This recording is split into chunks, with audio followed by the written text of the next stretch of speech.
Le choix des unités de puissance est restreint. Les Italiens préféraient les moteurs qui correspondaient plus ou moins à l'esprit sportif du coupé. Chacun d'eux a ses avantages et ses inconvénients, mais aucun d'eux n'est idéal. En plus de tout, il convient de noter que l'électronique de commande des moteurs est assez capricieuse, capteur, système d'allumage et contrôleur lui-même. Le moteur de base était un JTS essence de 2 litres développant 165 chevaux.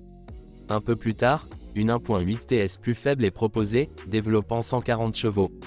La différence entre JTS et TS est que ce dernier a une injection intermédiaire et 2 bougies par cylindre, tandis que JTS a une injection directe et une bougie par cylindre. La version haut de gamme de l'Alfa GT était équipée d'un V6 essence de 3,2 litres développant 240 chevaux. L'unité culte, créée par le légendaire Giuseppe Busso, était destinée aux modifications sportives des modèles GT à 147 et 156.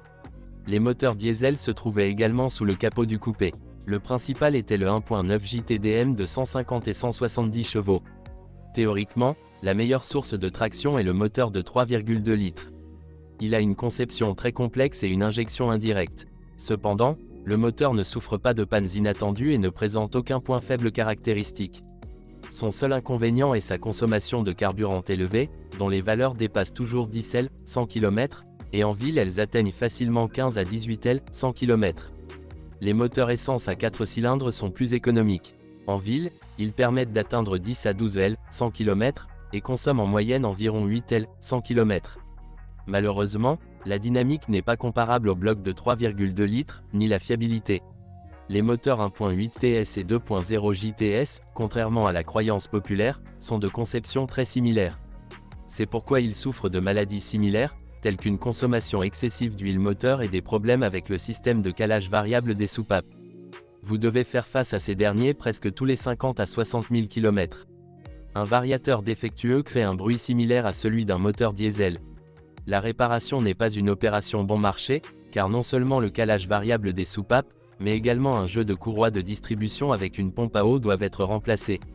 Un autre inconvénient assez sérieux, notamment concernant le 2.0 JTS, est le système de lubrification inefficace. Les vidanges d'huile doivent être réduites au minimum, tous les 6 à 8000 km. De plus, vous ne devez utiliser que l'huile recommandée par le fabricant, Selenia 10W60. Les moteurs TS et JTS ont tendance à user les roulements plus rapidement. Dans la plupart des cas, le problème est dû à une utilisation imprudente et à un entretien négligent, notamment de la part des premiers propriétaires. Mais une quantité importante de dépôts de carbone sur la culasse, dépôt de carbone, est un défaut exclusivement présent sur le 2.0 JTS. L'Alfa Romeo GT a reçu le turbodiesel 1.9 JTDM de deuxième génération. Grâce à un système d'injection amélioré, il offre une puissance élevée et une faible consommation de carburant. La version de base de 150 chevaux génère 305 Nm de couple et la version de 170 chevaux génère 330 Nm. Le second permet une accélération à 100 km/h en 8,2 secondes. Quant à la consommation de carburant, le diesel Alfa consomme environ 8 à 9 litres 100 km en ville et en moyenne 6 à 7 litres.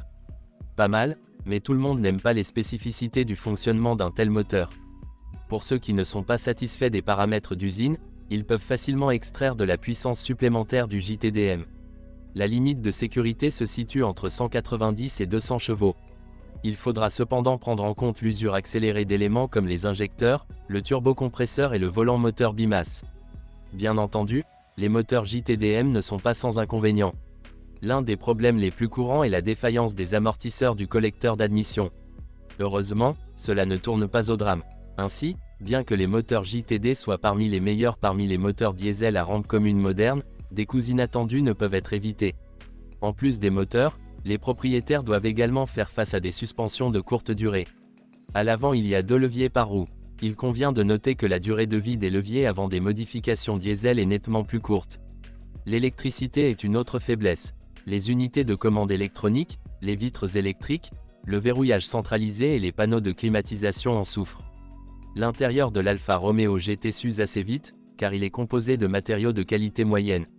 Mais un grand souci avec l'âge est le bruit au niveau des vitres latérales des portes dépourvues de cadre.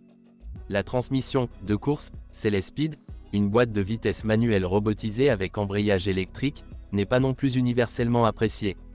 Ni ses performances ni la durabilité de l'électronique de commande ne méritent d'éloge.